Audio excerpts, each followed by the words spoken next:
Hey there everyone, Steve Gonzer, physical therapist with the Run Smart Online and Buffalo Rehab Group. While people are jumping online, I am finally back from Florida. I've been shooting videos about training and stuff when I was in Florida for vacation in nice 80-degree weather all day, which was fantastic.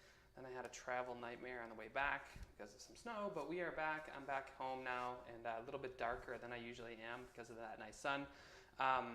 As I said in this post, if you're taking a break from running, this is what I'm going to talk about today. And before I get started, I want you to know that a lot of this stuff can be found on the website. You can go to the link I put in this post. You can check it out for $1, and I'll show you a little bit about that. But the point I want to make is that if you want to train smarter in 2019 and get injured less, run faster, get to race day not feeling like you're beat up, then this is going to be really important for you. And it's something that's missed quite often.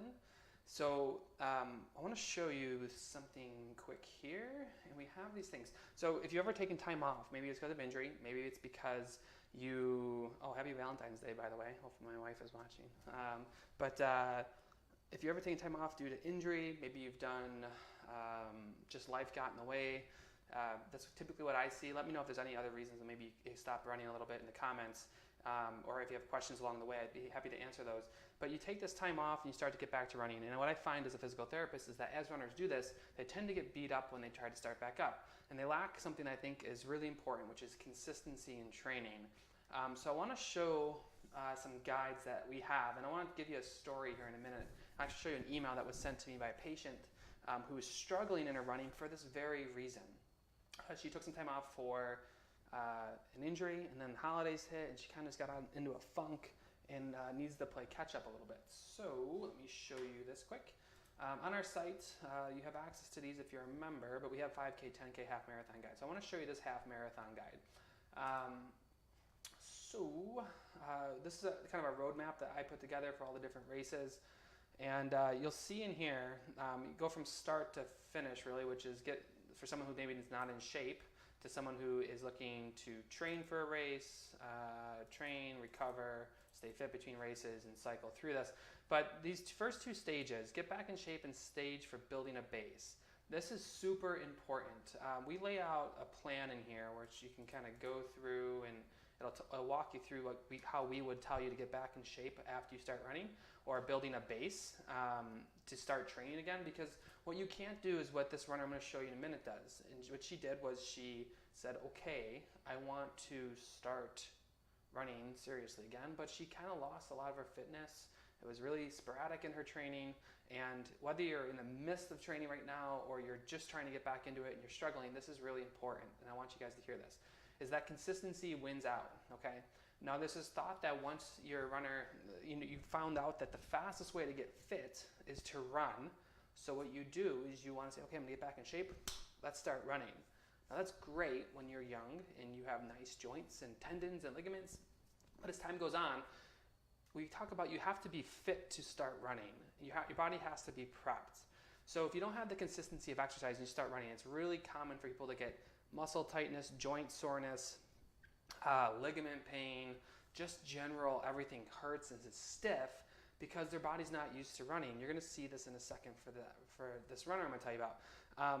But the body responds to load, so you need to run for this stuff to feel better, to get better. And when the joints get sore, the muscles get sore, it means that they're just not accepting you hitting the ground. And we know through the research, when you hit the ground, when you run, you have about 3 times your body weight come crashing into the ground in 5 milliseconds, only 5, at 80 times a minute per leg. It's a lot of repeated impact. And if your muscles aren't ready, if your joints aren't ready, they get very sore.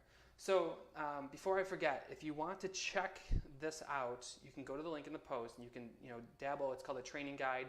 There'll be a link in the header. You can get started with this and you can see how you can go from building a plan to recovering to, I'll give you all the steps for that. But I want to show you the story. Let me see if I can pull this up.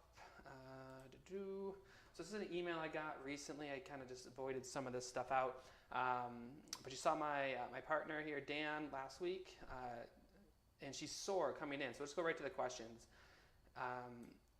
In the mornings, her calves are super tight, and here are her questions. Is the tightness itself an issue? Absent of pain, what to do about the tightness. This morning my calves are super tight. My assistant told her, my partner told her, because she's been running very inconsistently, she's been getting sore. And let's talk about this tightness or the stiffness that runners get when they run. Whenever you have sore calves, like someone would think, okay, I'm starting back running, or I'm maybe in the middle of a training plan, I'm gonna start running again, and my calves are tight, my hamstrings are tight, my butt's sore, my feet are sore. Because those areas are sore, it doesn't mean that they need you to start going after them hard. You don't have to start strengthening your calves. For example, this individual, I didn't tell her to go start strengthening her calves. Well, your calves are tight because you need to strengthen them. Let's give you some calf raises and things. Her calves are screaming because they're not used to running, and she's lost some of her fitness. She talks about it, and I know this lady, and she's been talking about trying to improve her times and things, but without the consistency of training, she's really, I'll go back to the email she sent me quick. I've only run about a half dozen times since Christmas, mainly due to abysmal weather. We're here in Buffalo, so naturally, nothing that stopped me from getting home last night, that I need to start with 20 minutes and move out from there. So on Sunday, I ran 20 minutes and she got sore. Even 10 to 20 minutes after an injury or after time off is a lot of running if you are an older runner, over 40 or 50, and you haven't sustained your fitness. So my messaging to this lady is consistency is king.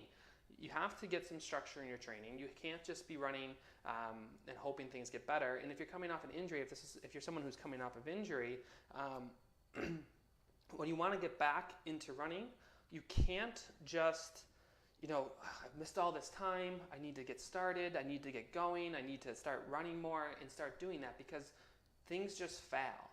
Not only is your body not used to running, let's say you have an Achilles issue or a knee issue and you're not used to running, what ends up happening is this. You start running again. Not only is your knee not used to running that you've maybe rehabbed or let calm down, but everything else, your other knee, your hips, your back, nothing's used to running.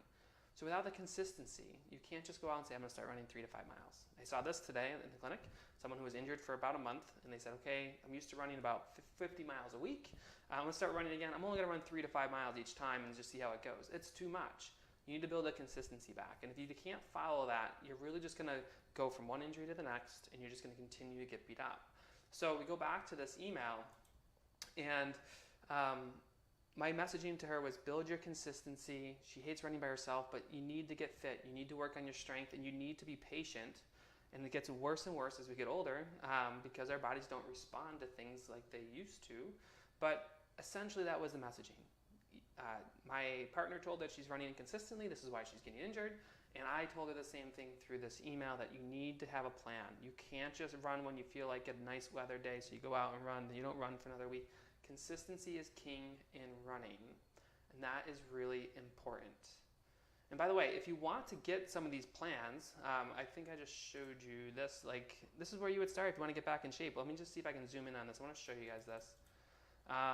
So we have some videos, some training videos and things in here, but run easy 4 times for 4 to 5 miles in week 2. But there's some things here. You have to get back into this stage, or to complete this stage, you have to run at least 15 miles a week for the last 4 weeks. We gave you some strength workouts in here, run easy 4 times up to 4 miles. So we really kind of dumb things down and get you just functioning and strengthening before you go into your next, which is building your base. Really important. If you want to get access to this stuff, you can go right here in our website. Let's see if I can come down a little bit. We have this training guides area, which takes you to this page. You can download the guide and go from there. But the number one thing to take away from this is consistency. So when you start running again after an injury or after time off, just get consistent. Don't try to make up for lost time. Don't start hammering on the running. Don't go 3 to 4 miles every single day or 5 miles because you're used to running 6 and thinking 3 is a cutback. You're just going to fail, and you're going to fail miserably at that. So I thank you all for watching. I'm going to be around for some questions. If you have any questions, drop them in the comments. That's how I'm generating a lot of these lives. It's by emails I get, by your comments on these posts. So I want to thank you again for watching. If you're watching the replay or watching live, thanks.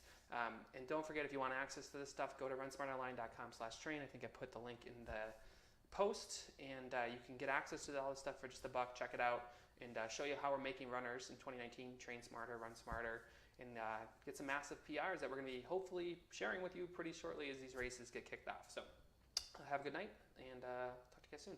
Bye.